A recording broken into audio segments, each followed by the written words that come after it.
नमस्ते, यहाँहरू सम्पूर्णलाई भुटान अनलाइन न्युजमा स्वागत छ। निकै चर्चित नाम टिका आचार्य, जो भुटानको चिराङ डिस्ट्रिक्टमा जन्मिनुभयो र त्यो देशको सरकारको कारणले विस्थापित भई शरणार्थी शिविरमा आफ्नो जीवन यापन गर्न बाध्यतामा पर्नुभएको थियो। टिका आचार्य भुटानी समाजमा निकै चर्चित नाम हो।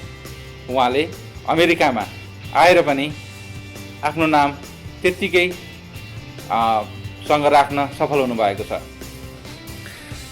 टिका आचार्य शरणार्थी शिविरमा आएर आफ्नो शैक्षिक यात्रा कक्षा 9 र 10 1994मा उहाँले आफ्नो एसएलसी उत्तीर्ण गरी उच्च शिक्षाका लागि दार्जिलिङ सेन्ट जोसेफ कलेज भारतबाट आफ्नो उच्च शिक्षा हासिल गर्नुभएको थियो। उहाँले आफ्नो उच्च शिक्षा हासिल गरे सँगसँगै शरणार्थी शिविरमा शिक्षण पेसामा आबद्ध भई नयाँ विद्यार्थी भाइ बहिनीहरूलाई शिक्षा यापन गराउनु भएको थियो। उहाँले क्याम्पमा केही समय शिक्षण पेसामा आबद्ध भई विद्यार्थी भाइ बहिनीहरूलाई सहयोग त गर्नुभयो नै, त्यसदेखि पछाडि थर्ड कन्ट्री सेटलमेन्ट प्रोसेसमा उहाँ 2009मा न्यू हेम्पसायर को स्टेटमा आएर थर्ड कन्ट्री सेटलमेन्टको प्रोसेसले उहाँ न्यू हेम्पसायरमा आएर आफ्नो लाइफलाई अगाडि बढाउन सुरु गर्नुभएको थियो। उहाँले न्यू हेम्पसायरमा आएर न्यू हेम्पसायरको भुटनिज कम्युनिटी न्यू हेम्पसायरको बोर्ड अफ डिरेक्टरमा रहेर अथवा चाहिँ त्यो संस्थालाई इस्टाब्लिस गर्ने काममा उहाँ निकै सफल हुनुभयो र भुटानीहरूले स्थापित गरेका धेरै नन प्रफिट अर्गनाइजेसन मध्येमा न्यू हेम्पसायरमा स्थापित भुटानी अर्गनाइजेसन निकै माथि र निकै चर्चित नाम हो। उहाँले निकै मेहनतका साथ त्यो क्रमलाई अगाडि बढाउनु भयो र त्यसैलाई गरेर चाहिँ थुप्रै अरू ठाउँहरूमा पनि भुटानी समाजमा नन प्रफिट अर्गनाइजेसनहरू खुलेका छन्। उहाँले नन प्रफिट अर्गनाइजेसनमा काम गर्दा गर्दै आफ्नो व्यक्तित्व विकासका लागि, आफ्नो बिजनेस अगाडि बढाउनका लागि उहाँले बिजनेस कसरी गर्ने भन्ने विषयमा रिसर्च गर्न सुरु गर्नुभयो र उहाँले अटो, होम यी सम्बन्धीको बिजनेस अमेरिकामा निकै महत्त्वका साथ हेरिन्छ र हाम्रो समाजमा पनि यो विषयमा धेरै मानिसहरू अनभिज्ञ भएका कारणले उहाँले आफ्नो पाटो निकै रिसर्च गरेर निकै मेहनत गरेर यो क्षेत्रमा प्रवेश गर्नुभयो र अहिले मोर देन 25 केरियर्सबाट चाहिँ इन्सुरेन्स उहाँहरूले चाहिँ ग्राहकहरूलाई प्रदान गरिराख्नु भएको छ भने अटो, होम, बिजनेस, ट्रकिङ, वर्कर कम्प र अरू जेनरल लाइबिलिटिजका इन्सुरेन्सहरू पनि उहाँहरूले बिक्री गरिराख्नु भएको छ। उहाँसँग मेरा साथी एन्थल नेपालले गरेको कुराकानी यहाँहरूलाई पक्कै पनि लाभदायक हुने नै छ। अबको क्रममा मेरो साथी एन्थल नेपालले टिका आचार्यसँग गरेको कुराकानी अगाडि हेर्नुहोला। धन्यवाद। नमस्ते, म हो एन्थल नेपाल। भुटनिज न्युज अनलाइनद्वारा आयोजित र एएस इन्सुरेन्सद्वारा प्रायोजित कार्यक्रममा तपाईँलाई स्वागत छ। आज हामीसँग हुनुहुन्छ हाम्रो समाजको अगुवा र युएसमा पहिलोपल्ट नन प्रफिट चलाएर हाम्रो समाजको भन्दा धेरै सेवा गरेर सबैको मनमा बस्न सफल टिका आचार्यजी हुनुहुन्छ। हजुरलाई कार्यक्रममा स्वागत छ। धन्यवाद। नमस्ते। हजुर अमेरिका आउनुभन्दा नेपालमा के गर्नुहुन्थ्यो? नेपालमा भन्दा पनि म भारतमा थिएँ। नेपालमा पहिले शरणार्थी क्याम्पमा आएर रेजिस्टर भएर एसएलसी चाहिँ नेपालबाट क्याम्पबाट गरे हो। त्यसको पछाडि मेरो जर्नी भारतमै भयो। एजुकेसन र काम व्यवसायको सिलसिलामा पनि म भारतमै थिएँ। अनि तपाईँको अमेरिका आउँदाखेरि फर्स्ट तपाईँको स्टेट कुन हो? न्यू हेम्पसायर। त्यही स्टेटमा आएर तपाईँले त्यही स्टेटमा संस्था खोल्नु भयो? हजुर। अनि तपाईँको संस्था खोल्ने विचार चाहिँ तपाईँ कहाँबाट आयो? त्यो अब अगाडि अब त्यो भनौँ न अर्ली रिसेटलमेन्टको फेसमा सबैलाई थाहा छ, सबै स्टेटमा आउँदाखेरि कस्तो हुन्छ। त्यतिखेर अब यसो अलिकति कलेजतिर युनिभर्सिटीतिर एक्सपोजर भएको हामी 2-4 जना साथीहरू न्यू हेम्सायरमा भेला थियौँ र भोलिन्टियर बेसिसमा एकअर्कालाई सहयोग गर्ने काम भइरहेको थियो। तर यसलाई फर्मल रूपमा हामीले गयौँ भने अझै धेरै तपाईँको इम्प्याक्ट चाहिँ मल्टिप्लाई हुनसक्छ भन्ने हामीले त्यो महसुस गऱ्यौँ। अनि त्यसै गरेर फेरि अरू नन प्रफिटमा रिसर्चमा पनि हामीले काम गर्दाखेरि हामीले पनि गर्न सकिने रहेछ, हाम्रै प्रकारले हाम्रो समाजलाई सेवा पुर्याउने रहेछ भन्ने एउटा डिस्कसन गर्दाखेरि एउटा हाम्रो कन्सेन्सस आयो। त्यसबाट हामीले आफै खुलाउनुपर्छ भनेर भुटनिज कम्युनिटी अफ न्यू हेम्पसायर भनेर हामीले सुरु गऱ्यौँ। सुनिन्छ कि हजुरले त्यो नन प्रफिटमा चाहिँ धेरैभन्दा धेरै सहयोगी हातहरू त्यो नन प्रफिटमा पुग्यो अथवा नन प्रफिटले धेरैभन्दा धेरै सहयोगहरू लिन सफल भयो भनिन्छ। यसमा हजुरको के छ भनाइ? काम गर्दै लगेपछि अब हामीले अमेरिकामा एउटा नन प्रफिटलाई कसरी चलाउन सकिँदो रहेछ, त्यसको रिसोर्सहरू कहाँ आउँछन्, त्यो रिसोर्सलाई कसरी इफेक्टिभली एक्जिक्युट गर्न सकिने रहेछ र त्यसको लगेर त्यो इम्प्याक्टलाई कसरी इम्प्लिफाई गर्न सकिन्छ भन्ने कुराहरू हामीले सिक्यौँ। कलेजमा कोर्सहरू गऱ्यौँ अनि काम गर्दै लगेपछि हामीले त्यो इम्प्याक्ट देख्यो अनि देखेपछि त्यसरी नै हामीले सुरु गऱ्यौँ। अनि प्रफिट धेरै भयो भने चाहिँ हजुरले गोजीमा त हाल्नु होला निकै। नन प्रफिट भन्नु नै अब कस्तो हुन्छ भने परबाट देखिँदाखेरि संस्थामा पैसा आयो है, तर अब बोर्डले गभर्न गरेको हुन्छ। म as a founding executive director मेरो पनि एज सुरुमा भलन्टियर गरेँ, फन्डिङ आएपछि मेरो पनि स्यालेरी थियो। बोर्डले दिएको जुन स्यालेरी थियो त्यसैलाई हामीले काम मिल्दैन। नन प्रफिटमा प्रफिट भनेकै तपाईँको जति पैसा आयो र खर्च र नाफा बराबर हुनु पर्यो हैन? त्यहाँ कहिले पनि प्रफिट भन्ने कुराहरू चाहिँ देखिँदैन। अब कुनै काम गर्दै लगेपछि फन्ड रेज गरेर पैसा लिइन्छ, ग्रान्ट लेखेर पैसा लिइन्छ। अब कोही बेला पैसा पुग्दैन, कोही बेला बेसी एक्सेस भएको हुन्छ, त बेसी भयो भने आफ्नो स्यालेरी बढाउन मिल्दैन। त्यसलाई हामीले बोर्डलाई हामीले प्रेजेन्ट गर्नुपर्छ, बोर्डले डिसाइड गर्छ त्यसलाई क्यारी फरवर्ड गर्ने या काहीँ चाहिँ अरू कुनै नयाँ प्रोजेक्टमा त्यसलाई यो गर्ने। फेरि कतिवटा फन्डिङ त मोस्टली रेस्ट्रिक्टेड फन्डिङ भन्छ, त्यो आयो भने त्यो फन्डिङ हामीले त्यसको लागि मात्रै युज गर्नुपर्छ र त्यो पैसा उब्रियो भने उब्रिन्छ कसरी भन्दा राम्रोसँग चलाउन सकिएन भने उब्रियो हुन्छ, त्यसलाई एक्सपेन्स राम्रो गर्न सकिएन भने अनि त्यो पैसा चाहिँ फर्काउनुपर्छ। एट टाइम्स हामीले पैसा फेडरल गभर्मेन्टलाई फर्काउनु पनि परेको थियो, किनभने हामीले समयमा अगाडि नै हामीले फन्डिङ हाम्रो काम सक्यो तर फन्डिङ अझै समयमा थियो। अनि यहाँ अहिले नयाँ साथीहरूले जति नन प्रफिट खोलाइराख्नु भएको छ, अब यो चाहिँ अलिकति ट्याक्स छल्ने उपाय पनि हो भनेर चाहिँ नन प्रफिट खोलाएर त्यो ट्याक्स छल्नको लागि एउटा स्टेप हो भन्छन् कतिले, यो कतिसम्म हदसम्म सत्य हो? यस्तो हुन्छ, अब ट्याक्स छल्ने भन्दा पनि अब फोर द प्रफिटमा कमिएको एक्सिस फन्ड है एउटा एक्सपेन्सको रूपमा आफूले एक्सपेन्ड नगरेर एउटा च्यारिटीमा हामीले विदिन फाउन्डेसन खुलाएर अथवा कुनै च्यारिटीमा डोनेसन गर्न मिल्छ। त्यो पनि फोर द प्रफिटको म्यानेजमेन्टले लिडरसिपले डिसाइड गर्ने कुरा हो। अब त्यहाँ गऱ्यो भने त्यसको इम्प्याक्ट कहाँ पुगेर जान्छ, अनि मलाई जहाँसम्म लाग्छ ट्याक्स छल्नको लागि नन प्रफिट खोलाउनुपर्छ भन्ने चाहिँ होइन। विदिन कर्पोरेटभित्र कर्पोरेट सोसल रेस्पोन्सिबिलिटी भनिन्छ, त्यो प्रायः सबैमा बनिया हुन्छन् र त्यसले के गर्छ भन्दा त्यो ट्याक्स छलेको भन्दा पनि त्यहाँ लगेर नन प्रफिटमा गऱ्यो भने त्यहाँबाट कम्युनिटीलाई इम्प्याक्ट जसरी पुगेको हुन्छ त्यसलाई चाहिँ हामीले फोकस गर्नुपर्ने हुन्छ।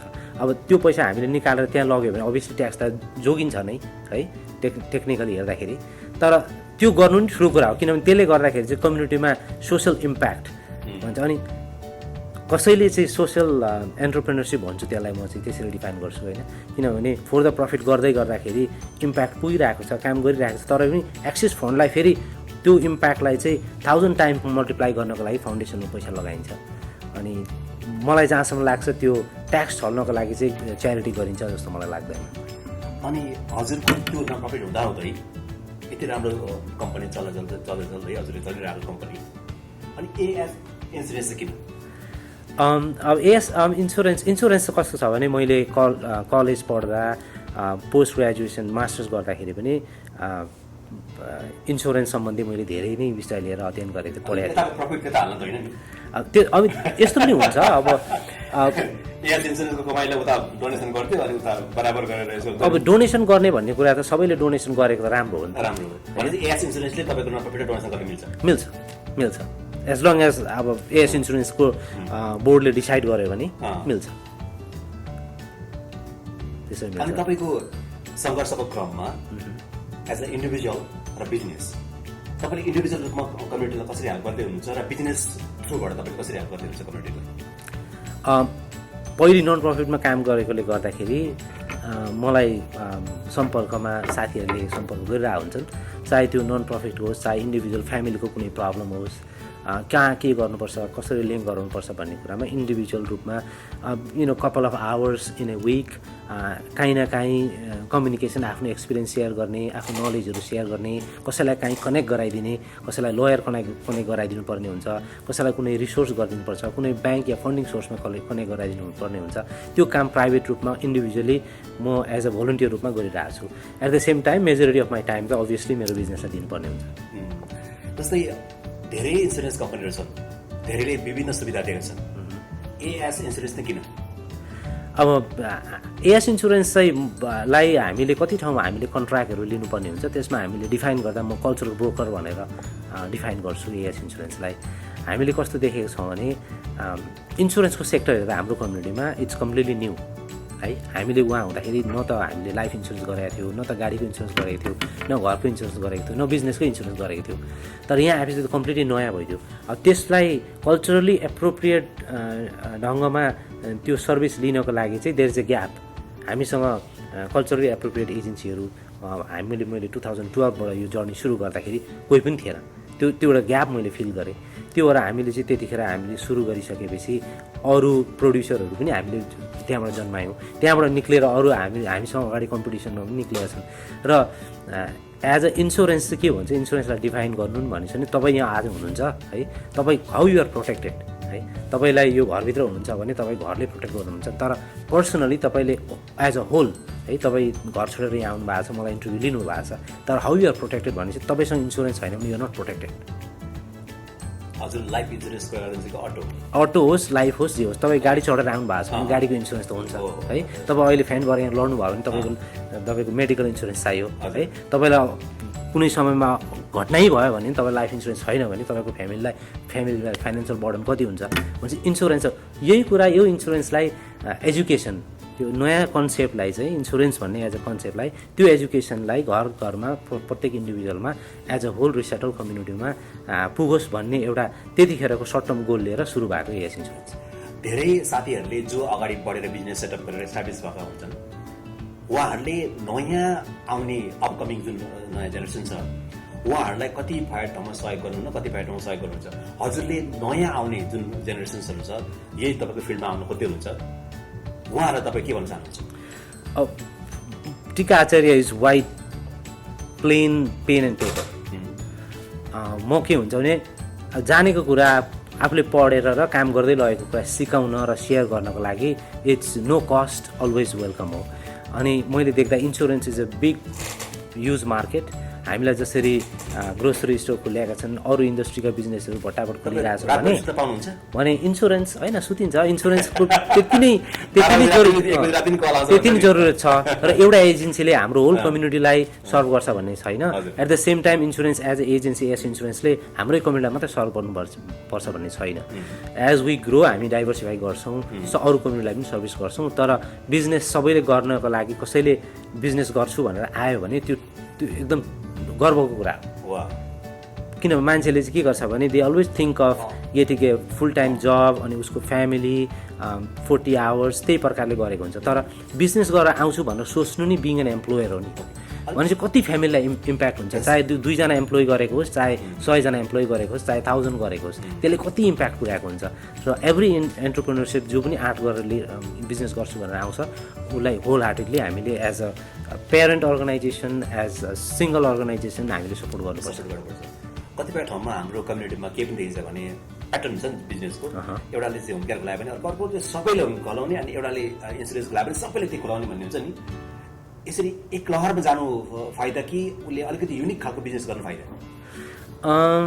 दुइटै राइट हो। तर अब एक लहरमा चाहिँ कस्तो हुन्छ भने रिसोर्स सेयर भएर जान्छ as long as there is a healthy competition होइन।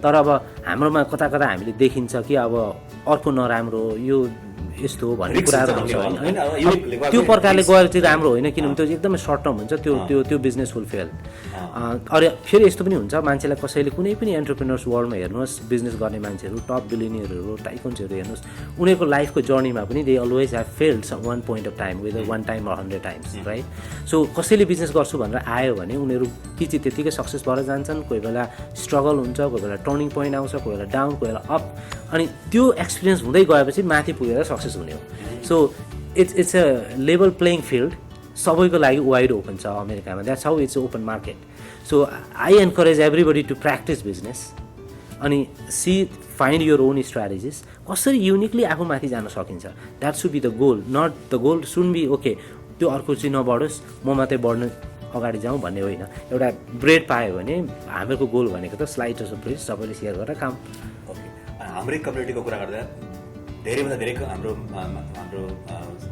कम्युनिटी यहाँ छ इलिसबर्गमा अब हजुर त उहाँ हुनुहुन्छ अब यहाँबाट हजुरलाई उहाँ अथवा हजुरलाई कसरी सम्पर्क गर्ने त्यो एएस इन्सुरेन्स चाहियो भने हजुरलाई कसरी सम्पर्क गर्ने ओके एएस इन्सुरेन्स अहिले हामी वी अपरेट इन 11वटा स्टेटमा हामी अपरेट गर्छौँ होइन अनि भन्न मिल्छ सबै मिल्छ अब हामी तल south Texas केन्टकी Tennessee Ohio Iowa Michigan अनि यता आउँदाखेरि Georgia north Carolina Virginia travel एकदम एक्सटेन्सिभ छ 2016बाट मेरो एकदम एक्टिभ ट्राभल छ घुम्न पनि पाइयो अब ब्रिक एन्ड मोटर भन्छौँ हामी ब्रिक एन्ड मोटर हामीसँग एजेन्सी सबै स्टेटमा छन् है तर brick and motor physical office चाहिँ हामीसँग हेरिसबर्गमा छ पिट्सबर्गमा छ अनि कोलम्बस सिन्सिनाटी क्लिभल्यान्ड अनि हाम्रो होम अफिस चाहिँ अझैसम्म चाहिँ न्यू ह्याम्पसायरमै छ त्यसो हुँदाखेरि प्रत्येक अफिसमा हामीसँग लाइसेन्स एजेन्टहरू छन् एक्सपिरियन्स हुनुहुन्छ उहाँहरू अब नयाँलाई पनि हामी दिन्छौँ ट्रेनिङ गर्छौँ र उहाँहरू एक्सपिरियन्स हुनुहुन्छ होइन अनि यो प्रत्येक अफिसमा चाहिँ अब सबैले इन्सुरेन्सको लागि सबै थरीको इन्सुरेन्स गाडीकोदेखि लिएर बिजनेसकोदेखि लिएर सबै इन्सुरेन्सको लागि चाहिँ हाम्रो अफिसमा सम्पर्क गर्दा हुन्छ र अरू स्टेटमा जति मैले स्टेटमा नाम लिएँ उहाँलाई इन्सुरेन्स चाहियो भने हामीलाई जस्ट यो नम्बरमा कल गर्दाखेरि 800 नम्बर राखेको छ 8000 नम्बर हजुरले कुनै पनि जस्तै इन्सुरेन्स चाहनुहुन्छ र उहाँलाई सम्पर्क गर्न चाहनुहुन्छ उहाँको अफिसमा चाहनुहुन्छ भने यो स्क्रिनमा आएको नम्बरमा तपाईँले सम्पर्क गर्न सक्नुहुन्छ अनि अन्तमा ठिक सर के भन्नुहुन्छ अब इन्सुरेन्सको कुरा गर्दाखेरि अब हामी अहिले actively we are hiring at the same time we are building entrepreneurs र इन्सुरेन्स सेक्टरमा कोही कसैलाई पस्ने इच्छा छ एउटा यो फाइनेन्सियल सेक्टरमा बसेर फाइनेन्सियल प्लानिङ भयो प्रपर्टी क्याजुअलिटी इन्सुरेन्स बिजनेस इन्सुरेन्समा यस्तो केरियर के रहेछ कस्तो रहेछ बिजनेस कस्तो हुन्छ भने हामीलाई सम्पर्क गरेर हाम्रो प्लेटफर्म युज गरेर एन्टरप्रेनरसिपको एउटा फाउन्डेसन बनाउन सक्ने एउटा अपर्च्युनिटी बनेको छ यो लास्ट 7-8 इयर्सको जर्नीको त्यो प्लेटफर्म यस इन्सुरेन्सको एउटा प्लेटफर्म छ हाम्रो कम्युनिटीको लागि अनि अब अरू कुरामा जस्तै अब नन प्रफिट भएर अरू सेक्टरको बिजनेसमा पनि मेरो पास्ट एक्सपिरियन्स अब इन्डियामा काम गरेको यहाँ आएर पनि काम गरेको हुँदाखेरि कसैलाई अब एस कन्सल्टिङ या भलन्टियर प्रोबोनो कुनै सर्भिस चाहिएमा बिजनेस सेटअप गर्ने बिजनेस डेभलपमेन्ट गर्ने मार्केटिङ कसरी गर्ने लिगल कुराहरू कसरी लिने कहाँ कनेक्सन गर्ने यी कुराहरूको लागि पनि आइएम हियर सबै म र मेरो टिम नै जहिले पनि तयारी नै हुन्छ सहयोग गर्नको लागि चाहिँ हजुरलाई अर्को प्रश्न हाम्रो कम्युनिटीमा बिजनेस ओनरसिप्सहरू कसरी बनाउने कसरी बढाउने किन कति मान्छेहरू आफ्नो क्षमता उहाँ राम्रै अब तपाईँको मास्टर्स डिग्रिज गरेकाहरू आएर वायरसमा गइराख्नु भएको छ उहाँहरूलाई पनि केही सन्देश केही बाटो तपाईँले हुन्छ नि पक्कै केही पोटेन्सियल छ नि उहाँहरूसँग तर यस्तो खालको हजुरले केही देख्नु भएको छ किनभने कति मान्छे त तपाईँको एकदमै डिप्रेसन पनि गएको छन् कतिजना स्याड पनि भएको छन् मेरो उहाँको पढाइ यत्रो मैले सङ्घर्ष गरेको खेरै गयो भनेर चाहिँ त्यस्तो खालको हजुरलाई त्यस्तो ग्रुप क्याटेगोरिजको मान्छेहरूलाई हजुरले दिने मेसेज केही छ मैले अघि पनि टच गरेको थिएँ अलिकति है अब एउटा कन्फिडेन्स एउटा आँट लिएर बिजनेस गर्छु भन्नु नि सबैभन्दा ठुलो कुरा हो तर अब त्यसलाई अब जुन ठाउँमा हामी बसेको छ त्यो ठाउँको धेरै कुराहरू जान्नुपर्छ अमेरिकामा बिजनेस गर्नको लागि। हामीले उता जसरी बिजनेस सुरु गर्छौँ गर्छु भन्ने हुँदैन। अब यहाँनिर चाहिँ तपाईँको अब बुक किपिङ एकाउन्टिङ यी कुराहरूलाई हामीले धेरै ध्यान दिनुपर्छ। ट्याक्सहरूको लागि आफूसँग त्यो क्षमता छैन भने, यहाँ पढेर यहाँको डिग्रीहरू हासिल गरेको छैन अथवा यहाँको लाइसेन्सहरू लिएको छैन भने बेटर को कम्युनिटीभित्र लाइसेन्स छ अथवा बाहिरको छ उहाँहरूसँग सम्पर्क गरेर त्यो एउटा फाउन्डेसन एकदम राम्रो गर्नुपर्छ। किनभने अमेरिकामा तपाईँको आइआरएस भयो, तपाईँको डिपार्टमेन्ट अफ लेबर भयो, तपाईँको स्टेट काउन्टीले यति पछि गर्छ, एउटा सानो कुराहरू काहीँ पनि गल्ती गर्यो भने तपाईँले कमाएको पैसा वापस नै तिर्नुपर्ने हुन्छ पछाडि गएर। र त्यो फाउन्डेसन बनाउनको लागि चाहिँ हामीले एकदमै ध्यान दिएर पहिले सुरुमा आँट गर्नु राम्रो हो, तर एट द सेम टाइम अलिकति ब्याकग्राउन्ड स्टडी गरेर बिजनेस कसरी सुरु गर्ने, आइडियालाई कसरी त्यो एक्जिक्युसन मोडमा लाने, अनि बिजनेस प्लान भन्छ होइन, एउटा राम्रो बिजनेस प्लान बनाउन सक्यो भने फन्डिङको कुनै प्रब्लम हुँदैन। Lot of funding source are there. तर हामीलाई किन पैसा छैन, बिजनेस गर्न सकिएन भन्ने कुराहरू हामीलाई पर्सनली मलाई भयो सुरुमा होइन। तर किन थियो भने हामीले जानेको थिएन कसरी गर्नुपर्छ भन्ने, बिजनेस प्लान बनाउनु जानेको थिएन, प्रेजेन्टेसन गर्नु जानेको थिएन, अब कसरी चाहिँ पिचिङ गर्ने भन्छ होइन, त्यो पिचिङहरू कसरी गर्ने, गोल बिजनेसको गोल भिजन मिजन भन्छ, त्यो सबै टक्कै तयारी गरेर आफू त्यहाँदेखि मात्रै फिल्डमा आफू बनाउनु सक्यो भनेर सिस्टम बनाउनु अर्को जरुरी छ। अब day to day operation run गर्ने सिस्टम कसरी बनाउने, त्यो सिस्टम आफूले बनाइसक्यो भने सिस्टमले आफै रन गरेर लान्छ। तर अब लट अफ टाइम हामीले के देख्छौँ भने आइडिया छ ल बिजनेस सुरु गर्नुहुन्छ, सिस्टमै छैन क्या। अनि त्यो हुँदाखेरि चाहिँ लड्ने पढ्ने भन्ने कुराहरू आउँछन्, त्यहाँबाट सिक्न त, तर सिस्टम बनाएछ नि स्मुथ भएर जान्छ। त्यो हुँदाखेरि चाहिँ as a entrepreneurship for new Americans अब कि चाहिँ मेन्टरसिप सोर्सहरू टन्नै छन्, त्यो म कहीँ आउनुपर्छ भन्ने पनि होइन होइन। तर अब हामीले पनि अरूकोमा मेन्टरसिप गरेर सिकेको अझै पनि मसँग मेन्टरहरू छ होइन। अब आफूले जाने कुरा सेयर गर्नको लागि कुनै ठुलो कुरा होइन, तर अमेरिकामा चाहिँ गाइड गर्ने, डिरेक्सन गर्ने अब मसँग पनि अझै 2-3जना मेन्टरसिपहरू अलमोस्ट लाइक महिनामा 2-3 चोटि म भेटेर फोनमा म जहिले पनि एडभाइस लिइरहेको हुन्छु भने।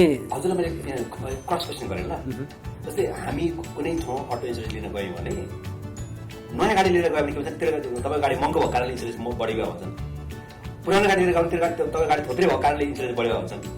त्यो के न के ट्रिक हालेर त्यो इन्सुरेन्स बढी गर्ने त्यो एउटा उहाँहरूको एउटा टेक्निक हो कि यो साँच्चीकै हो, के हो यो हुन्छ नि। तपाईँको गाडी महँगो लाँदा पनि, राम्रो गाडी लाँदा पनि सबै फिचर भएको गाडी महँगो भएर इन्सुरेन्स बढी भन्छन्, पुरानो लाँदा पनि तपाईँको गाडी थोत्रै भएर इन्सुरेन्स। कस्तो गाडी चाहिएको हजुरहरूलाई, कस्तो गाडी चाहिएको? यस्तो हुन्छ अब गाडीको इन्सुरेन्स पार्टिकुलरली गाडीको हेर्दाखेरि चाहिँ अब नयाँ गाडी छ भने गाडीको दाम हेर्नुहोस् न। अब अहिले गाडीले चाहिँ तपाईँले एउटा टेस्ला लिनु भने 50,000मा लिनुहुन्छ होइन भने भोलि गाडीमा डङ्गै टोटल लस भएर एक्सिडेन्ट भयो भने त तपाईँलाई 50,000 चाहियो नि त है। भनेपछि त्यही प्राइसको आधारमा अब तपाईँलाई कति पैसा चाहियो त्यही भएर प्राइस हुन्छ है। तपाईँले चाहिँ पुरानो गाडी चाहिँ लिनुहुन्छ 2005को है, कतिमा लिनुहुन्छ 5-7 हजारमा लिनुहुन्छ, भोलि टोटल लस भयो भने त त्यो 5,000 दिनु पऱ्यो भने चाहिँ त्यसको त कस्ट त कम्ती नै हुन्छ नि। पुरानो गाडी पनि महँगो चाहिँ किन भन्छ? अब पुरानो गाडीको महँगोको चाहिँ छैन भन्छ न, महँगो लिइहाल्छ होइन। अब कति पुरानो गाडीहरूमा चाहिँ सेफ्टी फिचर कम्पेरिटिभली नयाँ गाडीको भन्दा सेफ्टी फिचर्सहरू कम्ती हुन्छ र त्यो सेफ्टी फिचरको डिस्काउन्टहरू अलिअलि त्यस्तो धेरै पर्दैन। त्यो आफ्नो चोइस हो। तर अब इन्सुरेन्स भनेको चाहिँ अब कतिवटा स्टेटमा मेन्डेटरी छैन, तर मोस्ट स्टेटमा मेन्डेटरी छ। तर फुल इन्सुरेन्स भन्छौँ हामी, अब सबैतिर कभर गर्ने खालको इन्सुरेन्स लिएर हिँडेको चाहिँ राम्रो, किनभने दशा भनेको कुरा फेटा बाहेर आउँदैन भन्छन् होइन। अनि यो विषयमा मलाई यति मात्रै ज्ञान छ, किनभने महँगो गाडीमा बढी लाग्ने अथवा सस्तो गाडीमा अथवा पुरानो गाडीमा कम्ती लाग्ने यति ज्ञान चाहिँ मलाई छ। तर योभन्दा अरू केही कुराहरू मैले छुटाएको छ भने मलाई भनिदिनु नि। हामी यसो भन्छौँ कि अब इन्सुरेन्स लिँदाखेरि मैले अब फुल इन्सुरेन्स लिएको छु भन्छन् होइन। अब तपाईँको टेक्निकली डिफाइन गर्नु भने फुल इन्सुरेन्स कहिले पनि हुँदैन है, किनभने एउटा लसुट आयो भने इट क्यान बी 10 मिलियन है। 10 मिलियनको घरको फ्यामिली हुनुहुन्छ, पेरेन्ट्स हुनुहुन्छ, बच्चा 19 वर्ष बच्चा छ, उसलाई 1 माइल पट्टि दुध लिएर आइदिएर भनेर पठाएँ, दुध दिन गयो 1 माइल, घरको छेउमा 1 माइल छ भनेपछि दुध दिँदाखेरि घरको एक्सिडेन्ट भयो कभर हुन्छ, 1 माइल छ। अब 1 माइल होइन, तपाईँको अनलाइसेन्स ड्राइभर अथवा लाइसेन्स ड्राइभर जो पोलिसीमा छैन भने, चाहे तपाईँको छोरा होस् चाहे तपाईँको आफ्नो बाबुआमा होस् है, उहाँलाई स्ट्रिङ नै छुन दिनु हुँदैन तपाईँले। प्राइमेरीली त्यही हो। है। लाइसेन्स भएर हुँदैन। हुँदैन। लाइसेन्स भएपछि अब सिस्टमले अटोमेटिक पनि कतिवटा कम्पनीले त एड गर्दै हुन्छ। यदि एड भएको छ भने त यु आर गुड है। एड तर रेस्पोन्सिबिलिटी के हुन्छ भने within 10 days of any changes in the family पोलिसीमा लेखिएको हुन्छ। 10 दिनभित्रमा लाइसेन्स निकालेको 10 दिनमा पाहुना ल्याएर राख्नु भएको छ उहाँको लाइसेन्स छ भने 10 दिनभित्रमा तपाईँले इन्सुरेन्स कम्पनीलाई अथवा इन्सुरेन्स एजेन्टलाई खबर गर्नु पर्यो यो मान्छे चाहिँ हामीसँग बस्छ उहाँको लाइसेन्स हो है भनेर देखाउनुपर्छ। भनेपछि एड गरेको 10 दिन तर तपाईँको 8 दिन 9 दिनको दिन चाहिँ उसलाई के भयो भने कभर गर्छ। 10 days भित्र हो भने चाहिँ तर प्रुफ खोज्छ। तपाईँ 10 दिन आउनु भएको छ लेट चाहिँ तपाईँ क्यालिफोर्नियामा आउनु भएको छ 10 दिनभित्रमा भएको छ 9 दिनमा एक्सिडेन्ट भएको छ भने तपाईँ क्यालिफोर्नियाबाट आएको प्रुफ काहीँ न काहीँ फ्लाइटको टिकट या काहीँ न केही प्रुफ चाहिँ देखाएको हुनुपर्छ। सोध्छ सोर्स अफ अब त्यो लेभलमा कतिवटा कम्पनी जाँदैनन् बुझ्छ 10 days भित्र कभर गरिदिइहाल्छ भन्छ। तर आफू सेफ साइड हुनको लागि चाहिँ तपाईँले त्यो 10 days भन्ने चाहिँ कहिले 10 days हो त होइन 1 वर्ष आएर 10 days भन्दा त भएन भन्ने चाहिँ कतिवटा कम्पनीले सोर्स पनि खोज्दै हुन्छ। एड ड्राइभर भनेर हालिन्छ नि तपाईँको 19-20 वर्षको मान्छेलाई केटाहरूलाई महँगो इन्सुरेन्स हुन्छ त्यसलाई सस्तो बनाउने उपाय के छ कि जस्तै अब यसले गाडी बेला बेला चलाउँछ है महिनामा 1 दिन भन्दाखेरि सस्तो हुन्छ कि के उपाय छ त्यसको? अब एकखेप वन्स एज एडिसनल ड्राइभर भनिसकेपछि उहाँलाई it's assume that you access vehicle as you need it. कुन टाइममा चल्छ कुन टाइममा चल्दैन भन्ने त्यो प्रोग्रामिङ छैन है। तर के हुन्छ भने यङ ड्राइभरको there are some ways to get the premium down. जस्तै अब यङ ड्राइभर छ उहाँ स्कुल जानुहुन्छ भने स्कुलको क्रेडिट एउटा पाउँछ। अर्को चाहिँ अब स्कुलमा एउटा ट्रेनिङ गरेको हुन्छ त ट्रेनिङ ड्राइभर ट्रेनिङको लागि स्कुलमा गएर अथवा एउटा डेजिग्नेटेड स्कुलमा गएर ट्रेनिङ गरेको छ भने डिफेन्स ड्राइभिङ पनि भनेको हुन्छ कसैले गरेको हुन्छ त्यो हुन्छ। अब एक्सेसनल राम्रो क्रेडिट छ भने अब जिपिएहरू हेरेर त्यो पनि क्रेडिट दिन सकिन्छ। अरू विद्यार्थी हुनुहुन्छ 100 माइल्स टाढा बस्नुहुन्छ युनिभर्सिटीमा अकेजनली कोही बेला आएको हुन्छ त्यसमा डिस्काउन्ट पाइन्छ होइन। अब ती कुराहरू हुन्छन् तर त्योभन्दा अन टप अफ द्याट अब प्रायर हिस्ट्री अफ द फ्यामिलीको ड्राइभिङ हिस्ट्री कस्तो छ त्यसले पनि डिस्काउन्टमा फरक पर्छ। क्रेडिट स्कोरले फरक पर्छ। अब धेरैवटा फ्याक्टर्स छन् जहाँ चाहिँ हामीले अब 99 फ्याक्टर्स भन्छौँ हामी होइन तर त्योभन्दा पनि बेसी छ जस्तो लाग्छ मलाई। मसँग 3टा गाडी छ मलाई एउटा गाडी मलाई चलाउन मन लाग्यो मैले 6 महिना त्यो गाडीलाई मैले छुइनँ पनि मैले इन्सुरेन्स मैले निकाल्दिनँ त्यो गाडी त्यसो गर्न मिल्छ? पेन्सिल्भेनियाको लमा तपाईँले गाडी लिनुभएको छ भने तपाईँको नाममा रेजिस्ट्रेसन छ भने कुनै हालतमा पनि 1 घन्टा पनि तपाईँले अनइन्स्योर्ड राख्न पाउनु पेनल्टी तिर्नुपर्छ। तपाईँले पेनल्टीले तपाईँलाई भेटेको पनि तपाईँलाई एकदमै साह्रो लाग्छ र तपाईँले घरमा राख्छु म इन्सुरेन्स गर्न भन्न पाउनुहुन्न।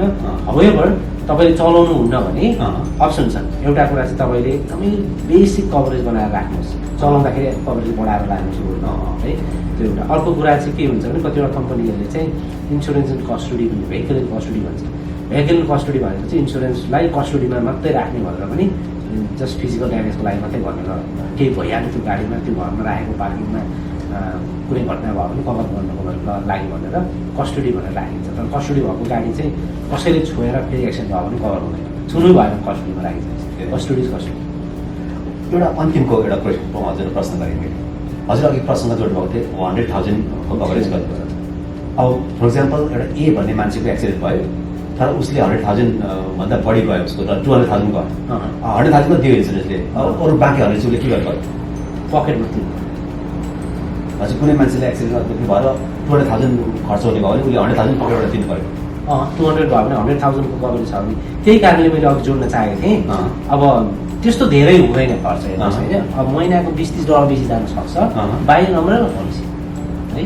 अम्ब्रेला पोलिसीले चाहिँ के गर्छ भने तपाईँको बेसिक पोलिसीले कभर नगरेको सबै त्यो अम्ब्रेला भनेको त्यसले कभर गर्छ है। एउटा अम्ब्रेला कभरमा तपाईँ घरमा बस्नुहुन्छ घरको दाम 5 लाख छ है। धेरै सुन्नु होला है त हजुरको 100को 100,000को कभरेज छ र 200,000को त्यो क्षति भयो भने बाँकी इन्सुरेन्सले तिर्दैन यही होइन हजुर भन्नुभयो? करेक्ट। पेपरमा जति लेखेछ त्यति हुन्छ होइन। अब त्यो म एउटा इक्जाम्पल दिँदै थिएँ। अम्ब्रेलाको कभरेज के हुन्छ तपाईँले 100-300 कभरेज लिनुभएको छ तपाईँ लेक्सस चलाउनुहुन्छ लगेर तपाईँले ठोकाउनु भयो अर्को लेक्ससलाई हिर्काइदिनु भयो तपाईँको गाडीमा अरू 2-3 जना मान्छे हुनुहुन्छ अर्को लेक्ससको पनि मान्छे छन् तपाईँ जिम्मेवारी हो किनभने तपाईँको गल्ती छ भने तपाईँको त्यो 300,000ले नै पुग्दैन क्या एज अ होल। अनि गाडी पनि बनाउनु पर्यो 100,000 मात्रै कभरेज छ। 2टा गाडी लेक्ससले 100 पुगेन भने तपाईँले पकेटबाट तिर्नुपर्ने हुन्छ। अनि त्यस्तो केसमा चाहिँ तपाईँहरूले चाहिँ अब लायबिलिटी इन्सुरेन्स अम्ब्रेला इन्सुरेन्स लिएको छ भने त्यो अम्ब्रेला 1 मिलियनको होस् या 2 मिलियनको लिएको हुन्छ कस्टली हुँदैन as long as your good driver. तपाईँले त्यति भयो भने तपाईँको घरमा कुनै घटना भयो भने पनि त्यसैले कभर गरिदिन्छ है घरको सम्बन्धित गाडीको सम्बन्धी लोन हुँदा पनि त्यसैले कभर गर्छ। तपाईँ इभन इन्टरनेसनल ट्राभल गर्नुभएको छ र तपाईँलाई अप्ठ्यारो केही पऱ्यो भने लाइबिलिटी भयो भने कतिवटा कम्पनीले त्यो पनि कभर गरिदिन्छ है, सबैले गर्दैन तर कतिवटा गर्छ। र अब हाम्रो कम्युनिटीमा अलिकति एक्सपोजर हुने बाहिर रोडमा धेरै फ्रिक्वेन्टली हिँड्ने मान्छेलाई चाहिँ वी स्ट्रङली रेकमेन्ड एउटा अमरेला पोलिसी लिएको चाहिँ एकदम राम्रो हुन्छ। आज हामीसँग हुनुहुन्थ्यो टिका आचार्य है, एउटा चाहिँ हाम्रो कम्युनिटीको हाम्रो समाजको एउटा चाहिँ एउटा बुद्धिजीवी र उहाँले युएस आएर सङ्घर्ष गरेर यो क्षेत्रमा हाम्रो समुदायलाई धेरैभन्दा धेरै सहयोग पुर्याइराख्नु भएको छ र विभिन्न उहाँको नन प्रफिट संस्था मार्फत, उहाँको एएस इन्सुरेन्स मार्फत र हजुरहरूलाई एएस इन्सुरेन्स चाहियो भने उहाँलाई सम्पर्क गर्न सक्नुहुन्छ। र अघि पनि मैले भनेको छु सम्पर्क हामीसँग नम्बर स्क्रिनमा आइरहेको छ, उहाँको नाम सम्पर्क नम्बर र उहाँलाई कन्ट्याक्ट गर्न सक्नुहुन्छ। र हजुरले समय दिनुभयो है, यति टाढोबाट आएर हजुरले समय दिनुभयो, यसको लागि हामी भुटनिज अनलाइन न्युज हजुरप्रति एकदमै आभारी छौँ। धन्यवाद। धन्यवाद।